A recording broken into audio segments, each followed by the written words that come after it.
নেপাল ও চীনের তিব্বত সীমান্তে ভয়াবহ পাহাড়ি ঢল ও ভূমিধসে নিহতের সংখ্যা বেড়ে দাঁড়িয়েছে অন্তত ১৬০ জনে। নিখোঁজ রয়েছেন নেপাল সহ ২৮টি দেশের অন্তত ৫৭৯ জন নাগরিক, যাদের মধ্যে যুক্তরাষ্ট্রের ৫৪ জন, ব্রিটিশ নাগরিক ৩৩ জন এবং ভারতের ১৩৩ নাগরিক। এছাড়া নেপালে নিখোঁজ রয়েছেন ১১৩ জন। বুধবার সকালে হিমালয় থেকে নেমে আসা বন্যা আর ভূমিধসে শুধু জনপদই প্লাবিত হয়নি, মুহূর্তেই থমকে গেছে হাজারো মানুষের স্বাভাবিক জীবন। রাইহান মুন্সির প্রতিবেদনে বিস্তারিত। ভয়াবহ এক রাত পার করল নেপালবাসী। ভোরের আলো ফুটতেই সামনে আসে হিমালয় থেকে নেমে আসা কাদামাটির ভয়াল স্রোতের ধ্বংসযজ্ঞ। বুধবার ভূমিধসের পর থেকেই শুরু হয় উদ্ধার অভিযান। ধ্বংসস্তূপ সরিয়ে কাদামাটির নিচে আটকে পড়াদের উদ্ধারে মরিয়া হয়ে কাজ করছেন উদ্ধারকর্মীরা। মাটি ও ধ্বংসাবশেষ সরিয়ে সন্ধান করা হচ্ছে নিখোঁজদের।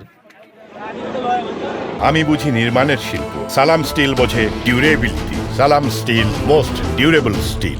আকাশপথেও চলছে উদ্ধার অভিযান। হেলিকপ্টারে দুর্গম এলাকায় পৌঁছে উদ্ধার ও ত্রাণ কার্যক্রম চালাচ্ছেন কর্মীরা। তবে সড়ক ও সেতু ধসে যোগাযোগ বিচ্ছিন্ন হয়ে পড়ায় অনেক দুর্গম এলাকায় পৌঁছতেই হিমশিম খেতে হচ্ছে উদ্ধারকারী দলকে। সবচেয়ে বড় উদ্বেগ এখন নিখোঁজদের নিয়ে। স্থানীয় বাসিন্দাদের পাশাপাশি নেপাল ও চীনের তিব্বত অঞ্চলের বিভিন্ন এলাকায় নিখোঁজ রয়েছেন শত শত বিদেশি পর্যটক। কেউ আটকা পড়েছেন ধ্বংসস্তূপে, কেউ বিচ্ছিন্ন হয়ে পড়েছেন দুর্গম এলাকায়। তাদের সন্ধানে চলছে ব্যাপক তৎপরতা। গতকাল স্থানীয় সময় সকাল ৯টার দিকে হিমালয় থেকে দ্রুত গতিতে নেমে আসে পানি, কাদা ও পাথরের ভয়ঙ্কর স্রোত। আঘাত হানে নেপালের রসুয়া, নোয়াকোট ও তিব্বতের গিরং এলাকায়। ভূমিধসের আগে কোনো বৃষ্টি না থাকায় আগাম সতর্ক হওয়ার সুযোগও পাননি স্থানীয়রা। এতে মুহূর্তেই ভয়াবহ ধ্বংসযজ্ঞে পরিণত হয় গোটা অঞ্চল। বিজ্ঞানীদের ধারণা, দুর্যোগের শুরু হিমালয়ের উঁচুতে।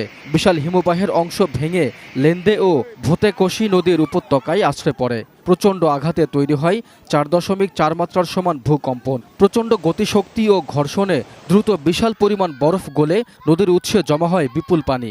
একই সময়ে বরফ, পাথর ও মাটির বিশাল স্তূপে ভূতেকোশি নদীর প্রবাহ আটকে তৈরি হয় অস্থায়ী বাঁধ, যা এক পর্যায়ে প্রচণ্ড গতিতে পাহাড়ের গা বেয়ে নেমে আসে লোকালয়ে। মুহূর্তে ভেসে যায় ঘরবাড়ি, সড়ক ও সেতু।